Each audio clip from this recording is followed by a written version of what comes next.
દાહોદ જિલ્લામાં નકલી કચેરીઓના કૌભાંડ, નરેગાના કૌભાંડ, સ્થાનિક રોજગારીનો મુદ્દો લોકસભામાં લડવાનું હાલ યુવાનોમાં સ્પષ્ટ દેખાઈ રહ્યું છે।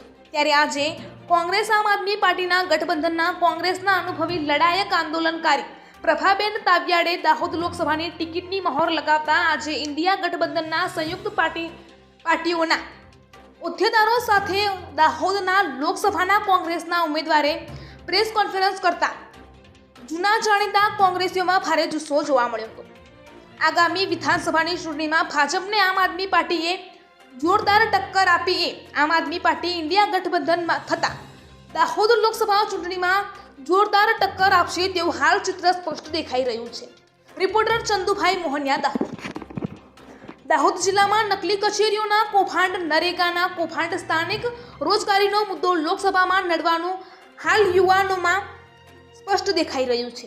ત્યારે આજે કોંગ્રેસ આમ આદમી પાર્ટીના ગઠબંધનના કોંગ્રેસના અનુભવી લડાયક આંદોલનકારી પ્રભાબેન તાવિયાડે દાહોદ લોકસભાની ટિકિટની મહોર લગાવતા આજે ઇન્ડિયા ગઠબંધનના સંયુક્ત પાર્ટીઓના હોદ્દેદારો સાથે દાહોદના લોકસભાના કોંગ્રેસના ઉમેદવારે પ્રેસ કોન્ફરન્સ કરતા જૂના જાણીતા કોંગ્રેસીઓમાં ભારે જુસ્સો જોવા મળ્યો હતો।